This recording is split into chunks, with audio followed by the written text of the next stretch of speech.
Okay, so I want to welcome today Tom Corson Knowles. He's one of our newest performance experts that we'll be adding to our Performance Expert Gallery in the Secret for Teens Revealed membership site. Tom Corson Knowles is an entrepreneur, blogger, and international best-selling author. He started his first business at the age of 13, manufacturing sad lamps out of his father's garage. By the time he graduated from Indiana University Kelley School of Business by the age of 22, he was earning a full-time income from his business marketing Whole Foods nutrition supplements. He then decided to share what he'd learned on his way to becoming a successful businessman through writing.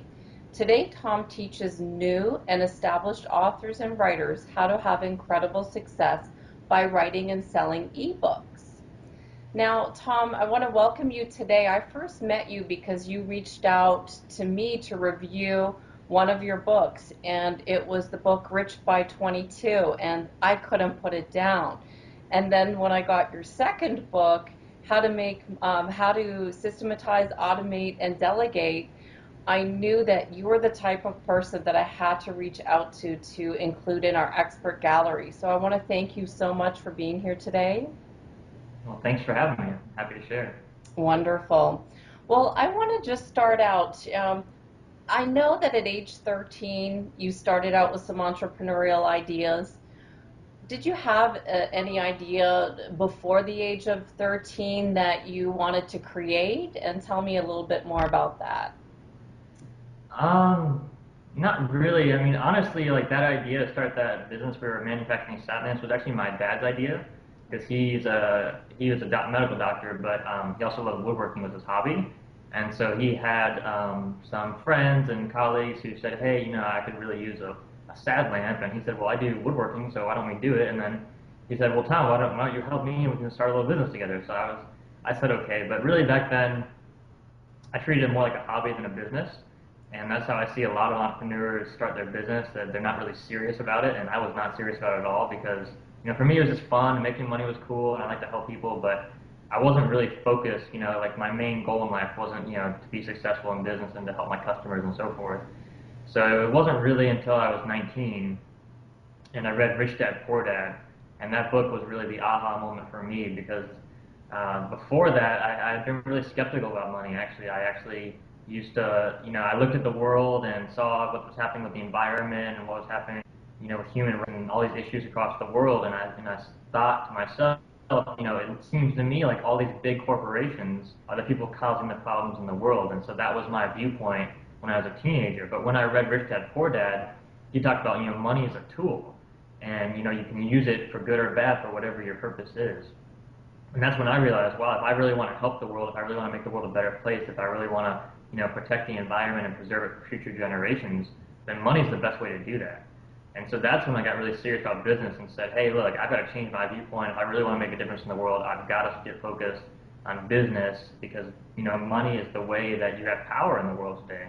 And there are many ways to have power, but if you want to have a global impact like I do to preserve for future generations, you have to understand how to at least control money in some way. So that's when I got really focused on business and said I got to start my own business. That's incredible. And then when I was reading your book, I was actually at an airport when I was reading Rich by 22, and I saw all the influences that you had written. You wrote from Bob Proctor to Andrew Carnegie. I can see now Kiyosaki influenced you.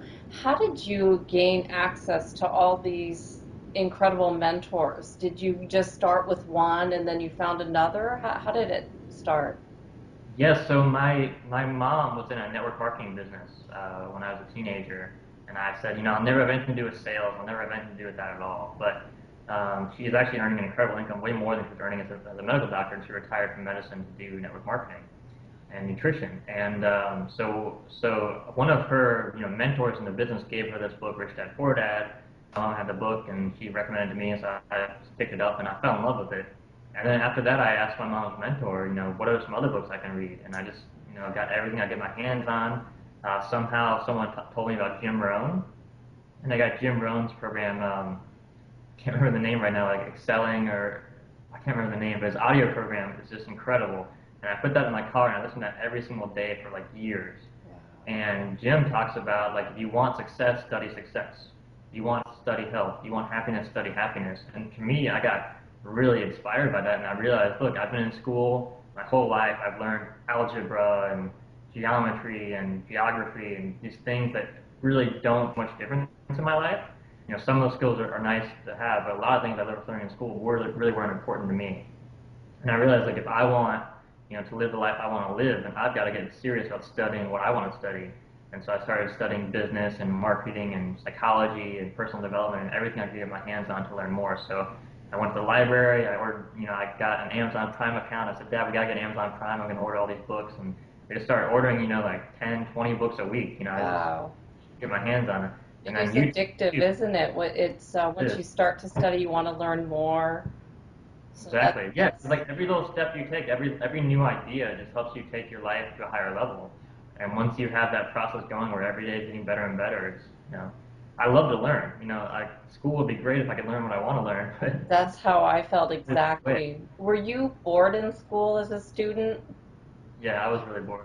Yeah, me as well. I sat there and just wondered what the application of what I was learning would have on my future, and I needed it for certain things, but then it was great, like you said, to take my learning into my own hands and start to learn all the areas that I know would help me. And I think the biggest learning curve for me was to go from the corporate world where I was used to the old economy into the new economy now, where I have to learn to systematize, automate, understand how to be in control of my own business, where that's not how corporate America is working. They're running in the old economy. So I think that was the biggest learning curve for me, and why I found your book so helpful.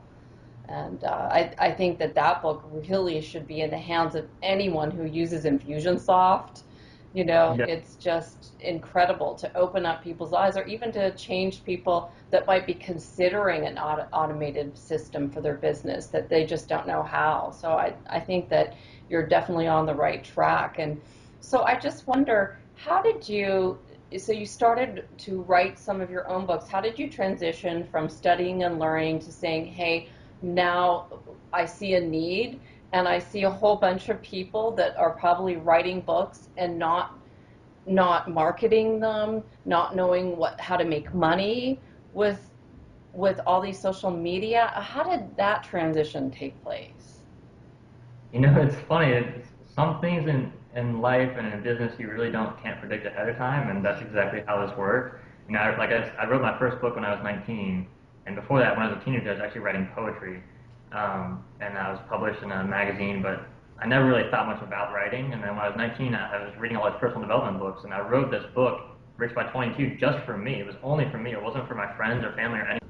It was just for me, to clarify, like, my personal manifesto of what I believed in and what I thought were the keys to success in life, what I thought was living a good life. And so I wrote that book, and then I did give it to a few friends, and they all said, hey, it's awesome, you should go get it published. So I tried to get it published, and I struggled for like 6 years to figure out how to get my books published and how to get them out there, and nothing was working. And finally one day a friend was just offhand said, why don't you just upload it to Kindle? And I said, well, how do you do that? And he just gave me the website. I went to that website, I uploaded my book. I checked back a month later, and I had like 8 or 11 sales, I can't remember exactly. And I looked at the sales, and I said, this is amazing. I've got, like 8 sales, and I didn't do any marketing at all. Like, imagine if I actually was marketing my book and focused on this. So that's when I really got inspired, to share more, to write more, and to study everything I could about marketing. And about 12 months later, I was earning over $10,000 a month, and with Kindle royalties alone.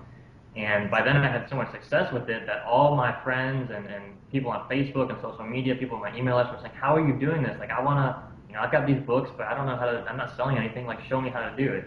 So all these people were asking me to publish their book, and I said, okay, I'll just try a few friends first and see if I can do for them what I've done for myself. And I started that way, and all the friends were having good success too. So then I decided, let's start a real company and focus on publishing. That's incredible. So if wanted to publish their book, they could go to TCK, so Tom Corson Knowles Publishing, and learn more information about that? Yeah, it's tckpublishing.com. Perfect. And then, so you're definitely different than anyone that I knew at school growing up. You know, the entrepreneurial mindset, reading books. How has your attitude ever wavered? Have you, I look at you and think, wow, you know, you're so lucky because you did this or that. But I know there's always another side of the story. It's not always as easy as it looks or seems. Can you share a little bit? Did you have any struggles? How do you keep your attitude up? Was it, you know what I'm saying? Was it difficult at any times for you, or was it always a piece of cake? No, I mean, it's always been difficult. I mean, life is not easy. You know, I think there's this big myth out there that life should be easy, life should be comfortable, everything should work out just fine, and that's just not how life works at all. You know, we're always, you know, success is really about how many times you can get knocked down and get back up again. I know that sounds cliche, but it's true. I mean, we all have hard lives. You know, we're only in it for a short period of time, and we're going to die when we're done.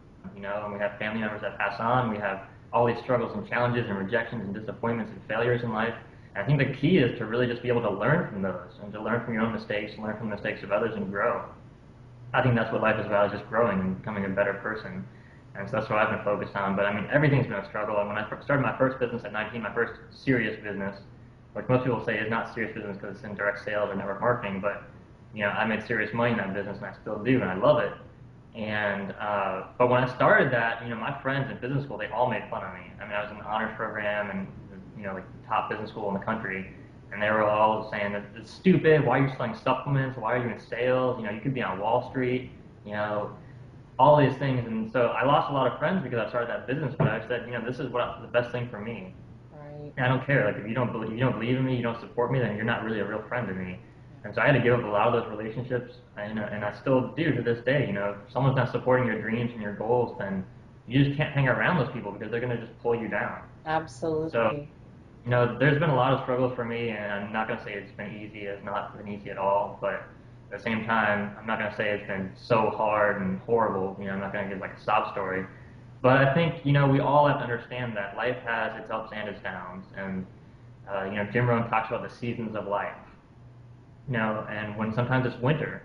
And when it's winter, you know, life is hard and there's failures and there's challenges. And he says, you know, when it's winter, you know, you've got to study. You've got to learn more. You've got to become better and stronger and use it to become a better and wiser, stronger person. And so that's what I try to do with all the struggles and challenges in my life is, you know, what can I learn from this? You know, if I make a mistake and I screw up and I lose a lot of money, you know, what can I learn from this? You know, how can I prevent this kind of mistake happening in the future? You know, when you ask yourself really good questions and kind of review your life, you know, your life is the best teacher you'll ever have. You know, all the mistakes you had, doing the same mistakes over and over, is because you're not learning the lesson. Mm-hmm. You know, so if you learn that lesson, you can move on to new challenges and new problems, and you'll have more mistakes, but at least they'll be different. Absolutely. Right? You're an incredible role model, Tom. I really appreciate you sharing your insights with our audience. What are you looking to do now in the future? Where are you going? I just recently read your latest book, Systematize, Automate, and Delegate, How to Grow a Business While Traveling on Vacation and Taking Time Off. So it looked like you had an incredible time. Where are you going next? I'm staying home for now. Okay. We went on this 90-day trip around the world, and it was amazing. I got to see Asia and Africa for really the first time to explore those continents, and it was awesome. But you know, I love to work, and I'm really focused on growing the publishing company right now. So, I mean, you can work and grow your business while you travel, but you can do it even better when you're, you know, in one place because you're not spending, you know, 4 days a week sightseeing and that kind of thing. So, you know, you can, you know, have business be whatever you want it to be. And that's why I wrote that book. I wanted to prove to people that, you know, just working a couple hours a week, if you really systemize your business and automate what you can automate and you delegate a lot of your key activities, then you can grow your business, you know, on whatever kind of schedule you want. But, you know, I want to build TCK Publishing into an international, you know, powerhouse. I wanted to build it into the biggest publishing company in the world. And that's not going to happen, you know, just treating it like a hobby. So I'm really focused on the business right now and acquiring new customers, new clients, and then expanding our services and our offerings so we can help our clients even more. So that's what I'm focused on right now. Wonderful. So if there was a young person out there, or even I have quite a few friends that I know their goals are to write a book, and a lot of people even that I've worked with in our Secret for Teens coaching, they all say, I've got this idea, and that's as far as it goes. So if someone, a young person or even someone that's experienced, that has some knowledge, they want to get it into a book, what are the first steps with you? Where do they start? With my company or in Yeah, general? with your company, where would they start? So basically, if you've got your manuscript done, you can just send it to us. Send me an email at 2CK Publishing. You'll see the contact button. Send us an email. Tell us about you. Tell us a little bit about your background, like 2, 3 sentences. Tell us about your book, 2, 3 sentences, just a brief summary. And then, if it's a good fit, then I'll get back to you and I'll review the book, and we'll talk on Skype or a phone call and see if it's going to be a good fit. So, really, my goal with the company is to help all of our clients earn a full-time income from royalties. And the reason that was my goal is because that was my goal when I first started out. Like I want to make serious money from writing a book. I don't just want, like $20 a month or something. Right. So, and a lot of people out there, if you're not traditionally published, and even if you are, a lot of people who get traditionally published with a big publisher, they get a big advance. But very, very rarely, the majority of books never pay out any royalties in that model because they never sell enough copies to pay out royalties. So that's not really a way to have a sustainable income as an author. You get like even $100,000 check, if that's all you get, and you never have any monthly income after that, it's hard to make a living with that kind of inconsistent income. So I really want to focus on, setting up people who are passionate about writing, or passionate about becoming authors, and saying, let's help you turn this into a real business for yourself and have a full-time income so that you can focus on this. If you love to write, if you're passionate about your message, sharing your message with the world, let's help you achieve that. So that's the whole goal. I love So it. if that's your goal too, and if you're a serious writer and you want to write full-time, then it'd probably be a good fit. I love it. This is incredible. I really want to help support you with this goal because this is definitely a need.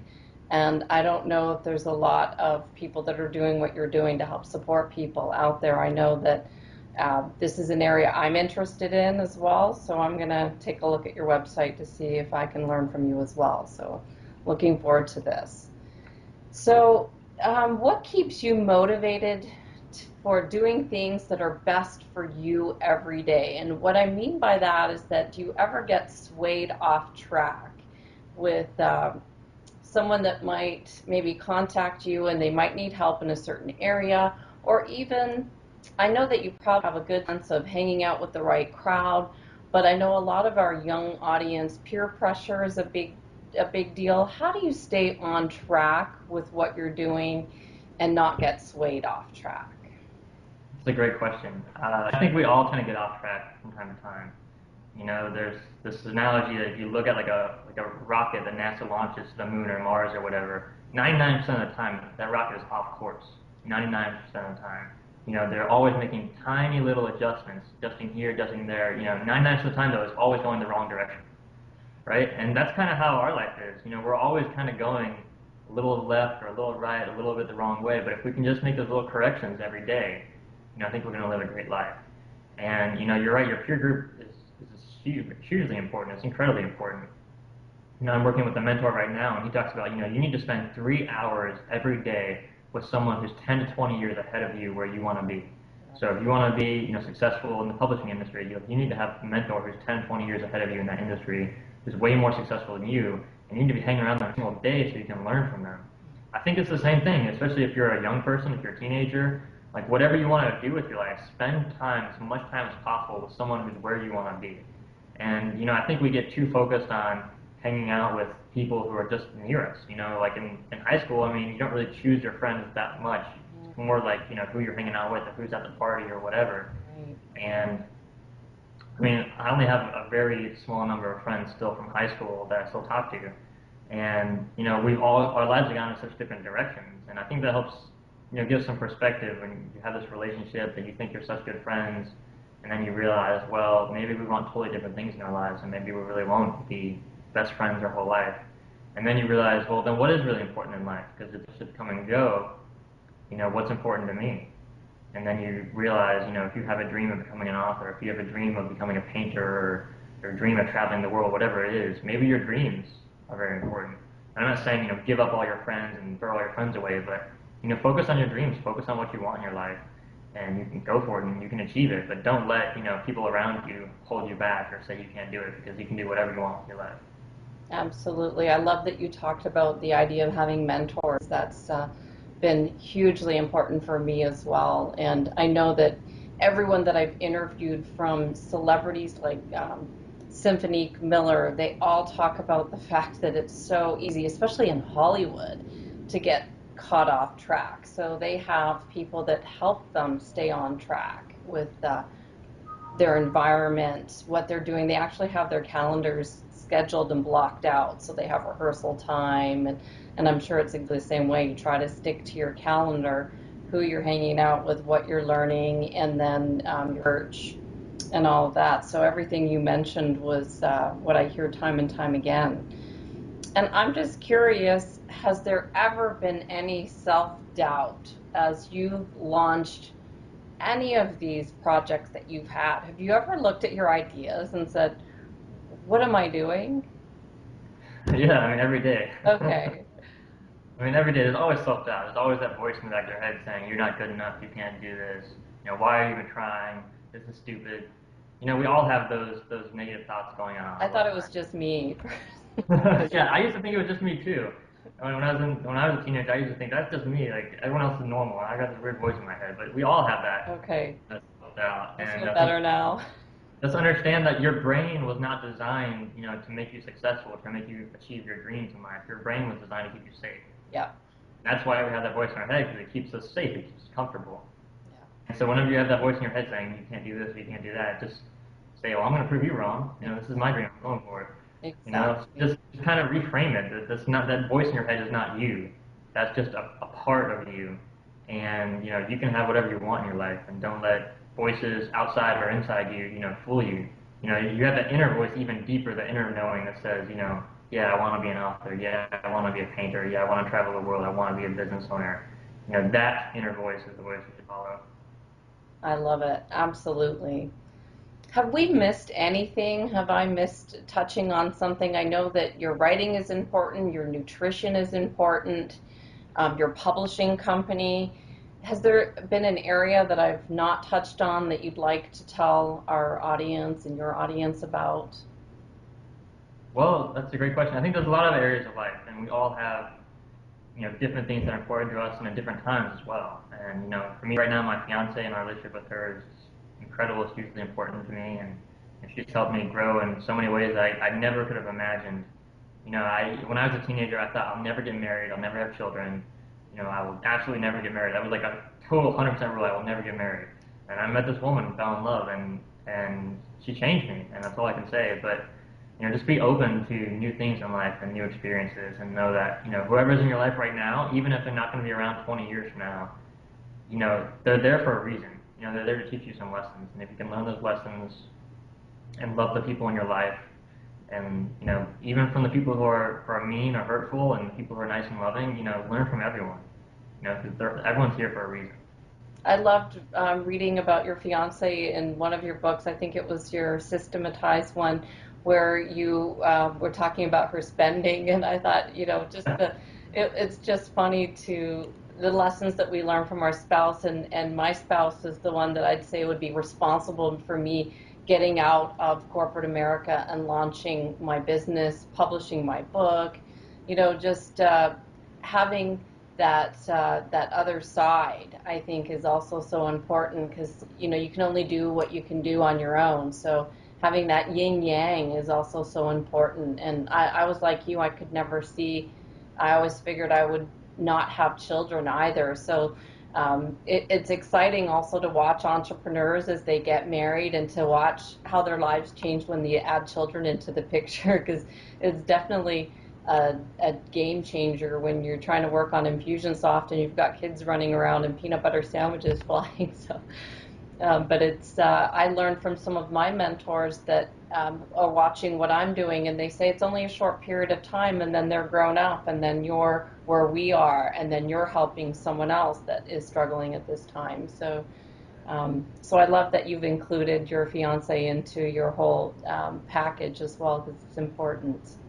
Yeah, we all need other people. I mean, there's this whole myth out there, the self-made millionaire, the self-made successful business person, and that does not exist. Yeah. I mean, we all are successful to the extent that we cooperate with other people. I mean, that's how our economy works. That's how capitalism works. And, you know, anything great achieved in life, you know, is done with the help of other people, with team members and partners and so forth. And one of the best things about having a partner, whether it's a spouse or just a mentor or just someone who really understands you and knows you, is that they'll see things in you that you don't see in yourself. You know, you'll tell them, you know, I have this goal, I want to be a successful business person. And they'll say, well, if that's your goal, then why the heck are you doing this stuff, you know? Yeah. And they'll see all the mistakes you're making, all the bad habits you have. And to them, it's so obvious. To you, you're like, I don't have that bad habit.